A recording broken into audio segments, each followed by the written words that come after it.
The opinions of this podcast are solely those of the creators and do not reflect the opinions of the filmmakers involved. If you are of legal drinking age, feel free to have a drink with us, but please do drink responsibly. You're listening to Cole-astic Cinema. I never learned to read. Give me sugar and water. Ma, the meatloaf! Fuck! With your hosts, Fabian Salazar, we have a city named Sundance, and Cole Butterfield, I did not want to fuck with that guy. where we talk about movies. Most of the time. And that's how unfair life is. And that's why I'm mad at you right now. So come along for a ride and have fun. All that it takes is a little confidence in being handsome. Yeah, all that it takes is to be in the 30s. Oh, yeah. The 1930s? Yes. We haven't quite approached the We're actually getting close to the 30s again. Yes, we are. That is well, at least in setting. Setting. Yeah. Oh, no, I was talking about in the movie. Oh. At least in setting, not in I thought reality. you talking about in reality. Oh, like, God, we are. we're almost back to the 30s. Fucking hell. Time is a construct. The youngest people that fought in World War II are at least in their 90s. If they're still... here. If they're still alive. I don't know. I remember the last World War I survivor died in like 2012, 2013. Oh, no, it was when Woodhouse died in Archer because what... Well, this is how I remember it. This is how I remember it. No joke. No joke. I know. Woodhouse was a World War I pilot, and when his character died in the series is when the last World War I survivor died. So maybe 2015, 2016, sometime around then. So how does that help with the timeline of Archer? Because when is it actually set? Nobody knows. God damn it. Everything's set like it's modern, but it's set in the 70s. Like it's fucking weird. Yeah, there is even a throwaway line from Archer, like when somebody says, like, "What year do you think this is?" What year do you think this is? And Archer's like, "Wait, actually, what?"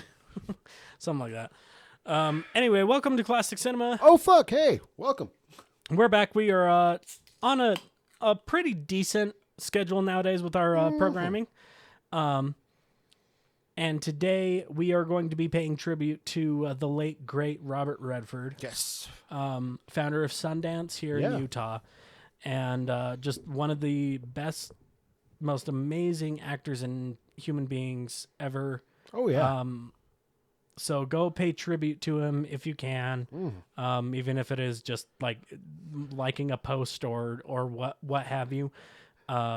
Or watching his brief little stints in any Marvel movie. Or just watching a Robert Redford movie. They're all pretty good. Treat yourself to a Robert Redford movie, man. There's a reason why motherfucker is known and famous and shit. Right. Like, it's not just because he's one ridiculously good-looking bastard who is, let's be honest. Yeah. He is very handsome. No, God He is damn. so handsome, he got turned down from being in The Graduate because the director said, "Have you ever been turned down a woman?" And he's like, "What are you talking about?" I was like, "Exactly. You cannot play this character. Get out of my face." Good day, sir. Yeah. Well, with his level of beauty and confidence, Yeah. like, Why would you? Why would you turn down? And then Robert he's also best friends with Paul Newman. Like, dude. Speaking of, we are going to be watching the 1973 classic, The Sting. Let's Sting, and he's got a lot of things known about him as a excellent race car driver and his ability to. No, that's the Stig. Fuck, dude! I took so many notes. No, that's the Stig. God damn it! No. Sting is a WWE police. wrestler. Hang on, we just cut each other off with different bits. Yeah, the wrestler who's also the lead singer of the Police. Right, and he dresses up like he dresses up like the Crow.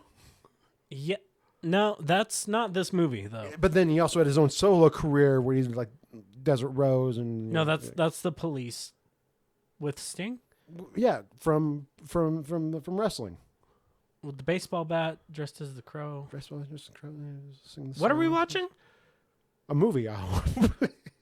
Right. The movie with Robert Redford and The Sting of the Black Scorpion, that weird borderline skinographic movie, right? That's what we're watching. We're watching a skinographic. Oh, I actually have heard of that. Like no, like outside of this bit, I know, because I typed it in. It was the first thing to come up before the Sting, which is like, oh man, Robert Redford's in this. It's like, weirdly, no, he's not. It's just my algorithm sucks. Oh yeah, it was just like, hey, something sexy. I'm like, no, no, I'm actually looking for something. Actually, this time intellectual. I'm not. No, look, I'm actually looking for something vaguely intellectual. Not trying to go. I appreciate you knowing what I like to look at, because I do. Well, at least it's not a hentai porn game. Anyway, the let's see. The Sting was made in 1973. It was directed by George Roy Hill, written by David S. Ward. It stars Paul Newman, Robert Redford, and Robert Shaw of Jaws fame. The doll's eyes. Black eyes like the doll's eyes. It was filmed in parts of Chicago and L.A. Chicago. And keep in mind, this is $1973. It was made for $5.5 million. Yes. Should we pull up the conversion after, like right now? I'm going to do it right now. Do it right now, and I'll fill the gap, because I know that, as a little bit of trivia, Paul Newman and Robert Redford were the highest paid actors at the time for this movie, each of them making $500,000. Pretty much $500,000 they were each assigned for this movie to play that, and that was the highest any actor was making at the time, which, when I did the research, the modern conversion rate would make it $3 million they're each paid just to be in this movie. So if the movie... Oh, no. I found myself trying to do math. Okay. No, we got this. Okay, I only passed math. Don't work your brain too hard. No. I can do this, all right? I know I only passed math because I was on the football team, and my math teacher was also the football coach. But I can do math. I am not just a good-looking face. You can do meth? I can do meth, and I can do math, all right? I'm not just a good-looking face, all right? I am an intellectual. I have thoughts that are grandish. I can do that. I can figure this shit out. Okay, so if it's $500,000, that equals $3 million now. This movie was made for... I was totally paying attention to what you said.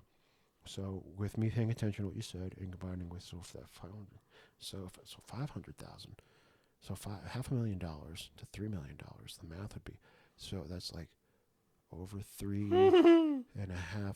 It's I can't do it. All right. Well, thank you for that waste of time. Hey. Anyway, and that's the podcast. So in 1973. This movie was made for $5.5 million. In today's money, this being 2025, that would have been $40 million. Holy shit! $40.1 million. Okay, so the conversion from when I last looked has got to be different, because they were making like a fifth of the budget between the two of them. So, holy fuck! Well, hopefully this movie garnered some attention of some kind. Otherwise, my God. Maybe. I don't know. But it made back in $1973 a $5.5 million budget. Made back $156 million. Jesus. Converted to today, this movie made $1 billion and $138 million. This movie made fucking Avengers level money. Oh my God. Avengers level money. It's going to really suck if this movie turns out to not be good. Yeah, I know, right? Even though it's got like an 8.3 on IMDb. Oh, God. Okay, so my notes for right now are, this movie was nominated for 7 Oscars. Count them. Wait, no. It won 7 Oscars. It won 7 Oscars. It was nominated for 10 Oscars. Mm-hmm. This movie won 7 Oscars in Best Picture, Best Director, Best Adapted Screenplay, Best Art and Set Decoration, Best Costume Design, Best Film Editing, and Best Original Score. Oh, Redford didn't win Best Actor? He was just nominated? Just nominated. This is also the only movie he was actually ever nominated for Best Actor. Any other Oscar he's won, it's been as either a producer or a director, which is another little fun fact that I know about. I know things. And Paul Newman, he's got some pretty solid marinara that you can just buy. Newman's Own. Right. Also, too, I mean, I'm not entirely sure about their entire background. Like, maybe they kind of possibly suck. But there are two people who have like some awesome outside of acting things that they do. Like Robert Redford's got like, conservation, which he's done here in Utah a lot, which is super cool and fantastic. And then you got Newman, who's like constantly like, even now after his death, has stuff involved with charities when it comes to his own Newman's brand of like food products and stuff like that. Like, oh yeah. two solid like motherfuckers. Salad dressings. And... salad dressing shit. Like proceeds just go to fucking charity. Like we're doing this, but also the money's got to go. And fucking however somewhere. much money Robert Redford is dedicated to funding Sundance, is just goddamn ridiculous. Especially like how big this state, which is a testament to how much we love film here. Yes. We actually do. Weirdly enough. Like Sundance was a very, very a very, very big part of Utah's economy. Well, it's a bit more was now because it's now moving to Colorado for the first time since its inception. When the fuck what? They recently voted on moving it from Park City to Colorado.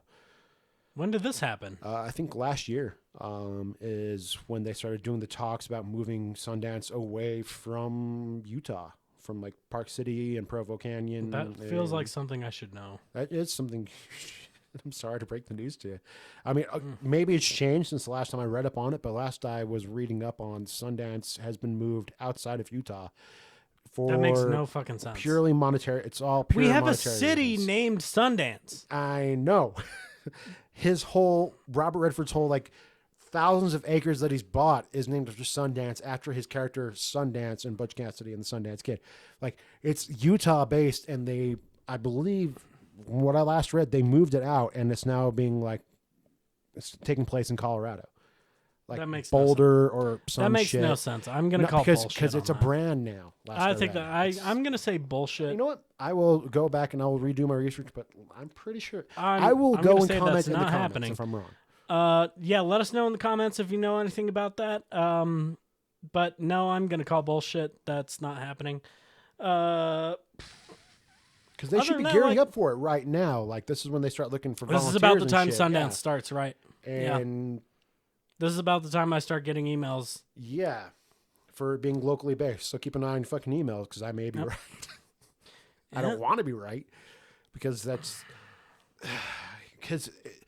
from what I was reading, it seems antithetical to what the whole building of Sundance is, which is what Robert Redford tried to build, is a way of capitalizing on independent artists, people who don't have necessarily the experience of making awesome movies. Oh, but nowadays there's an entire market of what is it? Studio-based independent films. Yes. And that whole bullshit. Yeah. So God damn it! Now I can actually see that being a thing. Yeah. Sorry, bud. Sorry to be that dick. That's annoying. Isn't it? Really annoying. Because it all comes down. Anyway, to that's all I got for this. Oh wait, no, that's not all I got up for the. So the first time I watched this movie was my very, very first film class back in high school. My junior year.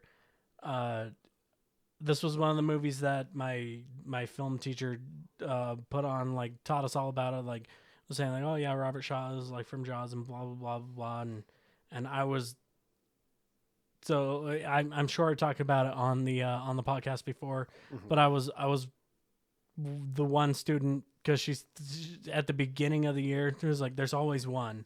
I was like, because there always has to be one. I was like, I got all the questions right, all the movie trivia right, all the everything right. And she was like, there's always one. I was like, yeah, that's me. Well, especially in a state that loves movies. Exactly. I was like, I'm the one that's actually going to care about anything you do. I am the one who actually cares about these movies. Yeah, I'm the one. And so, yeah, we did a little pre-movie trivia about this movie and everything, and watched it, and I thought it was fucking awesome. It is a fucking awesome movie. It's great. If you haven't seen it, highly recommend it. It is from 1913. So you will. So it takes some take your time to actually get into it, but I promise you it's worth getting into. Yeah, this is like a 2+ hour movie. Yeah, it's a long one, but it's worth getting into. So, yeah, I think that's all I got for it. I mean, one thing I really got is I have not seen this movie. You've not seen this movie? I have not seen this movie. I don't know a whole lot about Robert Redford except for the fact that I've met him because I used to work at Sundance in Provo Canyon, and we used to carry American Spirit yellows specifically for him. We were not allowed to acknowledge that it was fucking Robert Redford there. That's right. I've met Robert Redford, motherfucker. I made him a sandwich. And that is my connection to this fucking movie. I've seen Butch Cassidy, like growing up in a small town, Butch Cassidy Sundance Kid was talked about a lot as something that was kind of just like a woo, go Utah kind of fucking thing because he made sure that they brought it to Utah as a way of highlighting the background and the scenery and everything. This man has a huge respect for the state, and it's fucking awesome. And I fucking met Robert Redford. Sold him cigarettes. American Spirit yellows. He was wearing a bandana, and the dude I was working with is like, had clearly no idea who the fuck he was talking to.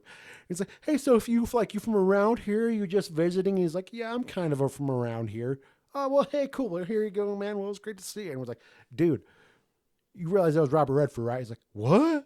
No way.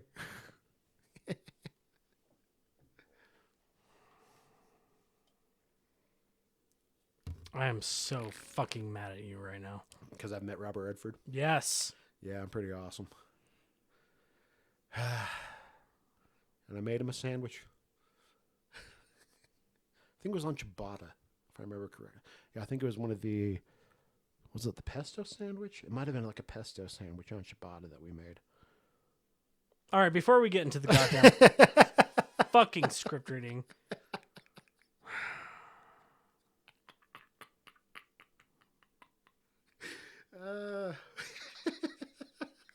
It's my turn to laugh now, Salazar.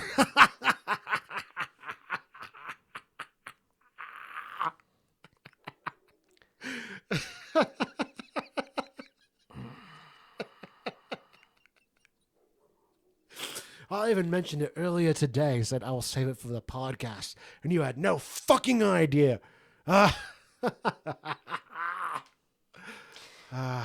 Anyway, where the hell is my shoe? Yeah, up your ass.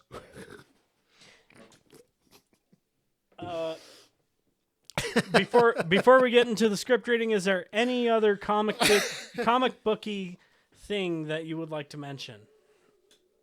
This feels like a setup, like with Men in Black. Is there? I mean, besides the fact that he's been in, Marvel movies, briefly. And then reprised. He had a huge role in that. It's been scaled down. I don't fucking care. Talk about it.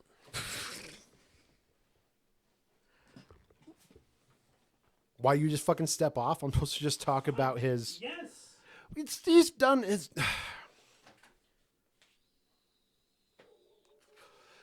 He's done his thing. This is back when he's actually kind of quote unquote pseudo retired from movies. He's mostly into producing shit and producing a lot of fucking awesome stuff. And he just shows up as a man who's helping to introduce the Sokovia Accords and taking over, taking Loki into custody and shit, being part of the Winter Soldier and stuff. Like, yeah, he's got that. But also, and what was his name? I am blanking on it. No, so you're blanking on a comic book name. I am. That's why I didn't want to bring it up. So you don't know his name, or if he was in any other comic books, and Robert Redford just happened to play him. Well, he was in other comic books. Character was. It's a character you don't really give two shits about. It's an easily recastable character. Same with like Thunderbolt But Ross. he was in it. Like John Hurt died, But and his then we character, replaced him with Harrison Ford. But was his comic book character in any other? Was he like he was a forgettable character in the movies, but was he an actual big part about the comic books? You're supposed to be the guy that knows this shit. I know, and I'm blanking on his supposed character's contribution to everything because All right, I'm going to give you an olive branch. Okay. I'm going to pause it to look up what the characters. To go to the bathroom. And you look up who the actual character is and see if he actually has any gravity. Well, here's the problem. In any comic book Here's character. the problem is that this man died recently. Instead of focusing on the comic book aspect, I started looking up his actual life and his actual contribution to filmography and conservation. I took a step outside from myself to look into what this man has done, and it's pretty fucking awesome. No, I know. Like, And that's why I threw a shoe at you, because you've met him. I've met him, and I barely know shit. And that's how unfair life is. And that's why I'm mad at you right now.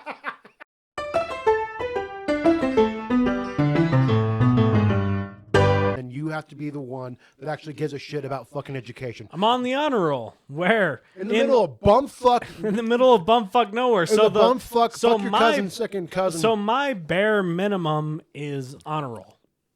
Not even. Yeah, actually, that's right. Yeah. Because I do the research.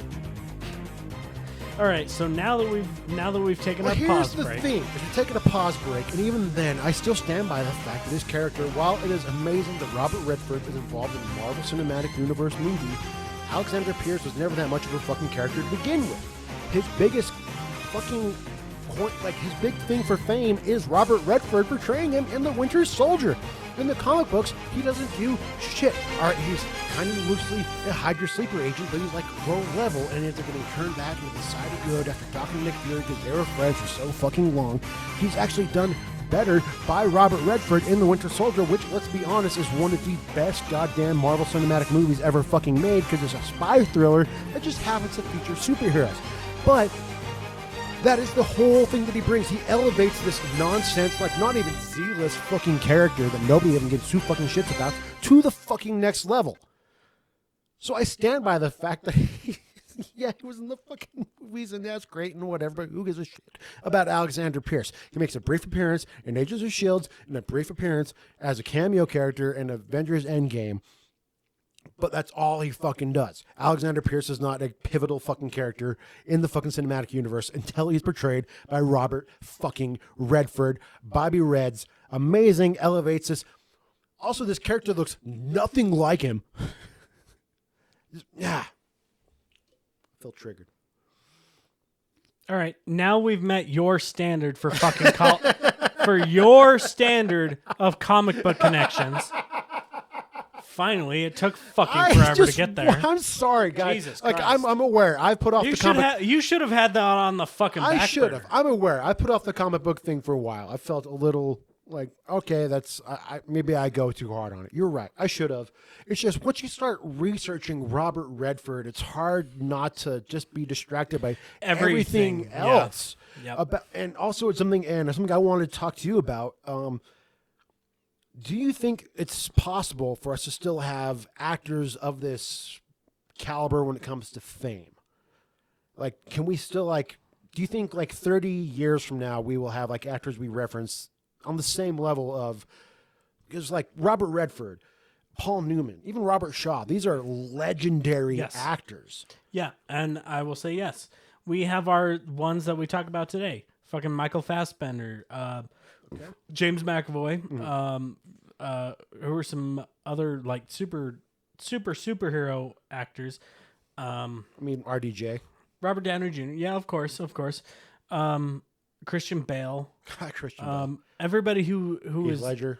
I mean, do you think Heath like Ledger these- will still be talked about? yes, Like, he's decades from still now? talked about to this day. True, and it's been And- a while since that movie came out. Yeah. It's been a while since that movie came out. I mean, I have my fucking Dark Knight playing cards with Joker on the front of them. No, we have our actors who are. It's different. It's different. And I see what you're saying. Yeah. It's different between the actors who are in everything versus the actors who are truly great. and it does come down to the Oscar-worthy actors, people who like Emma Stone is proving a very Dude. big, like she's a Dude. very, very good actress. Homegirl coming out hard, dude. Fuck yeah. And they're all over the place. I don't know why I'm blanking on everybody who I'm like, I love to see them and everything. I want to see more of them. I mean, I guess by this point, like Cillian Murphy is definitely Killian. no, I'm saying Cillian because that's funnier. But it's pronounced Killian. I don't give a shit. I say things wrong on this podcast all Killian the time. Murphy.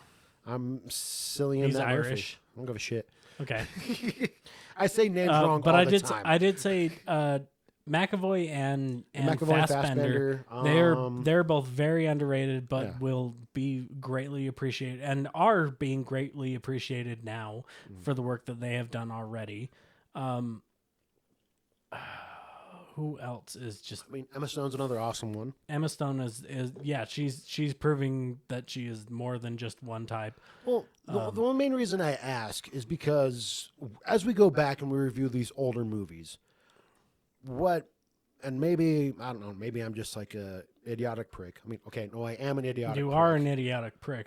But there just wasn't as much content back in the day. So you could really Well, there's no online. There's Yeah. yeah. no I can massive see what- streaming services. I can see what you're saying. Yeah, People with can't that, there's just not as throw much. all the shit out. Like they try, but like to actually get it going. Like they have the only things they have are TV and movies and, Yeah. and magazines, newspapers. Not they Yeah. have no internet, no online. Yeah, no, and even back then, like even then, the hierarchy was divided. Like if you did TV, you only did TV, and if you did movies, you did movies, and it was better to do movies than to do TV. TV was like the dregs. Right. Television is no, we didn't get a television renaissance until The Sopranos. Yeah. So that's mostly why I'm wondering, because there's not so much of that, and there's very different, like this huge delineation between types of media. Like, has Emma Stone been in a TV series? Yes. Which TV series? Nothing I can name off the top of my head, but I know she has. Probably. Pedro Pascal is a very big name right now. He's doing both. True. He's doing both. And he is fantastic in everything he does. He's Fantastic Four. And everything he does. Yep. But the line between television and TV is very blurred right now, which is great. It gives fantastic stars who want to stretch their range a little bit more over a longer period of time. Say like, oh, this character needs a little bit more time to cook than a max 2.5 hour movie can give us. So we do a 6-part series, each 54 minutes long, and here we go, and we can really dive into this character. So I think that's really, really good and really great, and it does let actors show off their ability to stick with the character and show it off and everything, and my it has nothing to do with anything we're talking about. I was gonna get into like method versus just acting. Okay, well, that's a whole nother can of worms. Method versus actual. That's a whole nother can of worms. Especially with what actual method acting is. We can when we do it. Right. Yeah, when we do an episode with like say like Christian Bale and The Machinist, we'll when we do like an episode like that, then we'll get into it. Yeah, like how necessary is method acting to a certain degree or whatever. Yeah. Anyway, I think it's time we get into the script reading. Yes. Enough of the bullshit. Let's get to the script reading, which is more bullshit. So let's get different types of bullshit. Well, it's always bullshit. It's always bullshit. That's the podcast, guys. And that's why you tune in. You're fucking welcome. Shit. Reading's involved. Yeah, yep. Reading. I'm from a small town. I'm on the honor roll of a small town, so my bare minimum is being put to the test here. You said you were going to be Curly. I'll be Twist. Curly and Ganondorf. Yeah. Okay. All right. So we're just going to be a short, simple, sweet bit from the movie we're watching. Always curious to see how it translates. Okay. All right. Inside the once vacant pool hall. Now a blaze of activity. We take several cuts of workmen papering the walls. Workman papering. Sorry. probably Tacking down carpet, putting in new light fixtures, painting signs, all under the supervision of Niles. From now on, we will refer to the pool hall as the store. Okay. Back in the office, Kid Twist is interviewing one by one a group of con men lined up outside the office door. A gray-haired old buzzard, Curly Jackson, approaches the table, which is serving Twist as a desk. Curly is practically in rags and has several days of growth on his face. He wears a little beret, which he takes off to address Twist. Name's Curly Jackson. I worked for Gad Bryan out of Baltimore. You'll play the wire, Curly. I used to rope for it long ago. I can shill, markboard, anything you want. I don't run with riffraff, and I only drink on weekends. My specialty is an Englishman. Twist is taken with the man, despite his appearance. All right, Curly, you're in. We got a rack of suits over there. Get yourselves a nice tweed one. That's all right. I got all my own stuff. The card game again. Gondorf and Lonigan have most of the chips. Lonigan is slightly ahead. Gondorf has made a token attempt to wear the provided tie, having tied it in a knot around his neck, but not having bothered to put it under his collar. He has a shot glass and the bottle next to him from which he has been drinking heavily. He and Lonigan are the only ones left this hand. Raise 500. See and raise 3. Saying raise 5. 5 and call. Lonigan lays down his hand. A solid 2 pair. Gondorf turns out 3 tens. Lonigan is beat. Tough luck, Lonan. But that's what you get for playing with your head up your ass. Couple more like that, we can go all to bed early. Huh, boys? Gondorf reaches for his gin bottle, but Lonigan's hand is already there on it. Like, the name is Lonigan. Doyle Lonigan. You're gonna remember that, or you're gonna find yourself another game. Gondorf hesitates, then withdraws his hand from the bottle. He knows he's pushing it. Lonigan takes the bottle from his hand, hands it to Floyd, who drops it in a waste can. I think that's all we prepared for. That's all I prepared for. Do you want to keep on going? I kind of want to keep on going. It was kind of a short ad read. Yeah. Do you want to be Garfield and Niles? Okay, I could definitely be Garfield. Okay. All right, I'll be Niles. How do I sound like Chris Pratt? Do it with your dick in your mouth. Oh. All right. Interior, the store, night. The work is still progressing. We see 2 workmen installing a ticker tape machine in a secluded area of the store. We bought you a tap and them old Meganberg's wire. You got eyes at every track in the country. You'll get race results, sods, scratches, pole positions, everything. And just as fast as Western Union gets them. Okay. Does JJ know how to use this thing? All he's got to do is read. We go to Kid Twist, still conducting interviews in the office. A young, rather sullen man, Back Duff. What? Oh, Twist. Am I Twist? Yeah, you were Twist earlier. Oh, yeah. Back Duff stepped into the office. Back Duff! I was on Maxwell's boosting Troy. Oh, Jesus Christ. All right. Let me get the spit out of my eye. You the Duff that,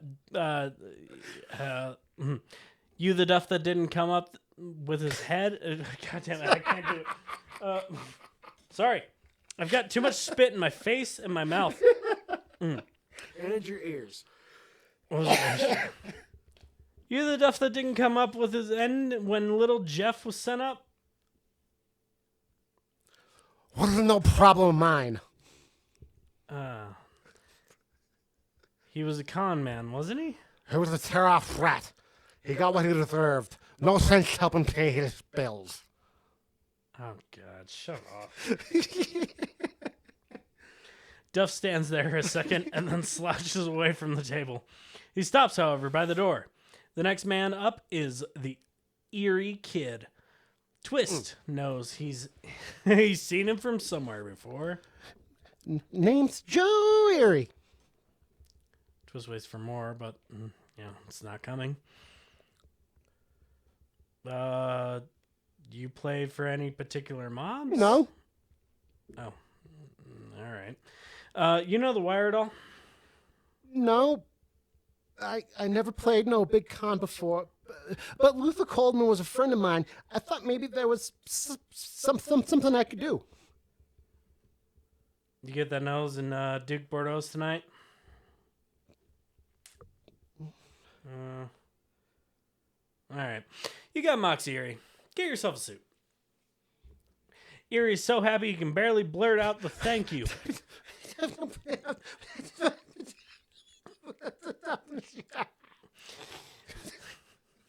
The card room again. The room is dense with smoke now, and the players are feeling the heat. Gondorf and his wife's white shirt open, revealing a stained t-shirt underneath. The bottle next to him is almost empty. He sneezes and wipes his nose with the tie Lonigan gave him. The chips are now about equally divided between Gondorf and Lonigan. The others are losing badly. Raise 300. Pass. Raise 200. 2 and call. Jameson lays down 2 pair. Gondorf has a flush. Gondorf races in the chips, which now put him ahead of Lonigan. Well, I'm out. Don't worry about it, pal. They wouldn't let you in here if you were a chump. Lombard over there will join you in a couple of minutes. Now see here. I've had enough of this game. And more than enough of the company. Cash me in, Mr. Clemens. Looks like it's just us 3, huh? Yeah. Just us 3. Why don't we take a 5-minute break, Mr. Clayton? Tempers are running a little high. Come on, Linnegrand. I was just starting to do good. Lonigan, who is already halfway out the door, ignores it. Follow we pick up Lonigan coming down the passageway to enter the smoking room. The smile has vanished. Stack Mew, Cooler, Floyd. Come on, Doyle. We'll be in the station in half an hour. So you split with them. You still make a nice hunk on the other guys? Load me a deck. Set it up for 3s and 9s. I'll cut it in on this deal. What do you want Clayton to get? Nothing. He's got to be out of there early. I'm going to bust that bookie bastard in one play. It's fine. I think we called it. Yeah.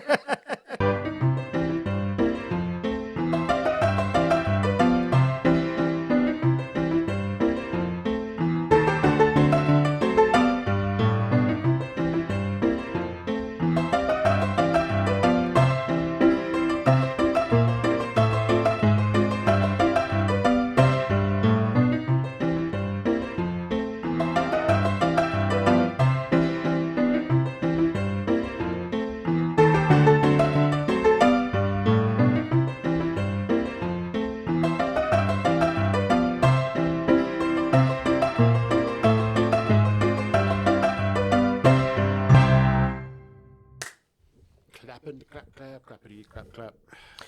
Yeah, we'll probably keep this this post-amble decently short. Yeah, because all I kind of want to do is just glaze this movie. Yeah, no, it's really a great movie. It's Holy really shit. fun. It was a really fun movie. Really fun movie. My God, dude. Like, I'm only getting sound out of the one headphone. I think. Yeah,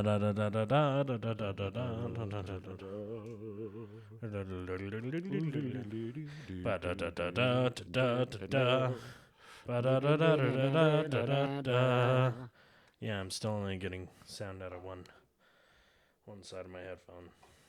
That's really weird. Why is it doing that? Oh, well, there we go. Okay. There we go. Now I can hear myself. Now you can hear yourself. All right. Yeah, no, it was really fun. It's better than I remember it. Yeah, everything just falls into place, and all the gotcha moments like, ha, bitch.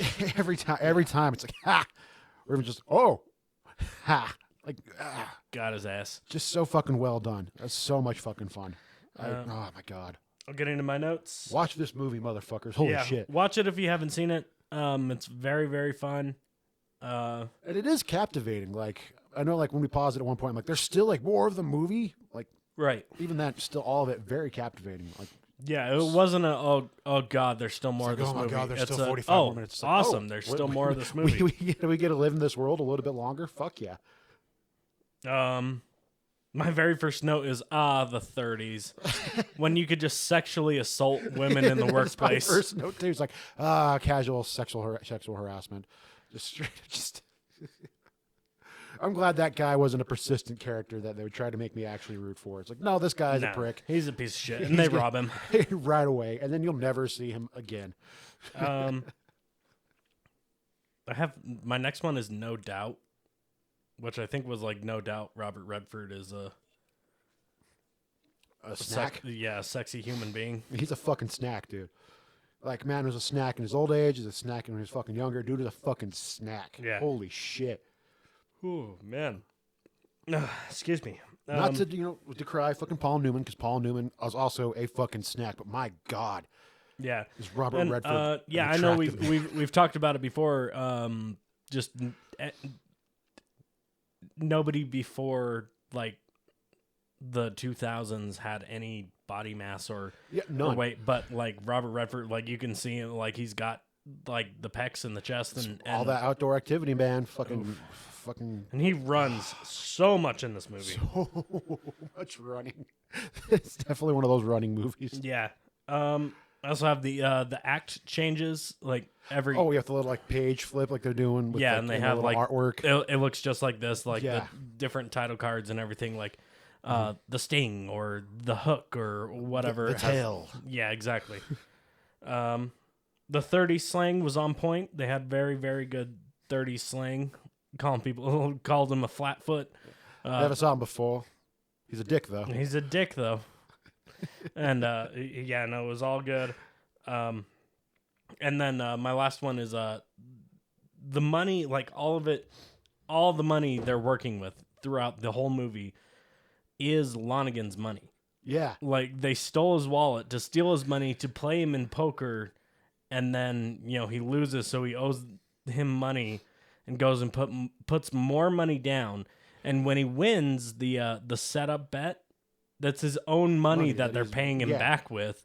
So he puts more of his own money on the line, and so it's all his own money. So goddamn good. It's so good. It's so just well played throughout. And I'll be honest, like, because this is my first time seeing it. I even kind of fell for the FBI sting a little bit too. I'm like, oh shit. No, it's Like, set up very well. And then just right, oh my God, like right at the very end, like, what the? I was part of the con the whole time. Son of a bitch. Yeah. Oh my God, that's so cool. Just like my main notes is like the entire 1930s aesthetic. One of the Oscars they won was for costume designing. And fun fact, when the costume designer won, this was like her 7th time winning for as costume designer. Goddamn. And she's like, "Can you imagine winning this reward after just dressing up 2 of the handsomest men on the planet?" Yeah, it's like the work is done easy for me. easy fucking payday. Like it's like casting Meryl Streep. What are you? Hang on, let me get your measurements, and then you have Robert Redford smack you. Say, "Hey, get away from my dick." It's like, "Hey, what the fuck you doing? Your tailor's a fucking creep, man. Cut my balls." He was gooning the entire time. And the goons were so goony. The goons were very goonish. Just the classic fucking just like mug behind them and the flat fucking noses. Like, oh, it's fucking taking on Getting for the a boss. very big goon vibe Big from goon you. vibe. It's like, oh, is he from New York? Oh, no fucking way. Oh, surprising. Well, that's another thing about this movie is everyone is just so perfectly cast. Like, Yeah. everyone is so good. I think it was the Oh my the last time we see that particular goon. like they throw Robert Redford in the middle of the car and everything, and then the end of the scene is like he just turns and smiles at him, and the goon is gooning. Gotcha. Robert Redford's just looking at me. Hey, Fucking smile. how's it Dude, going? the fucking charm dripping off of this motherfucker the entire time. Yeah, Just, oh my God. It's so fucking well done. man. Everyone does the work and fucking shows up for this movie. Yeah. Like Robert Shaw's got this I think quiet intensity. all the three entire of the time. leads now are now that Robert Redford passed away, all three of the leads in this movie are Unfortunately, that passed away. passed. But just holy fuck, motherfuckers! Just they brought it. Yeah, Everyone brought it. Even fucking Curly Jackson. Curly was great. Curly was great. It just like everyone takes it so seriously. Like you feel like you're living in the world, which is why it makes it so much easier to watch. When we realize there's still 45 minutes, like fuck yeah, we just get to live in the 30s with these people, and it man, just holy shit. Yeah, those are my only real notes are like also the style, dude. Just fuck, I kind of miss that kind of like dressing up with the fucking suspenders and the pinstripes and just like the three-piece suits and everything. The actual fucking fedoras. Yeah, not a trilby, Not an fucking actual trilby, an fedora. actual fucking fedora. Just everyone's just so fucking well dressed. It just oh my God, it was so fucking cool. And then like mentioned Robert Shaw's limp. That wasn't he legit hurt himself. He just made it a character choice and then kept it throughout the whole movie. That was good, and he sold it the entire time. So fucking well. Like I did not want to fuck with that guy. Like he doesn't go over the top or big or campy and just like elevate shit up. Like he's just very subdued the entire Excuse me time. if I'm yawning a lot.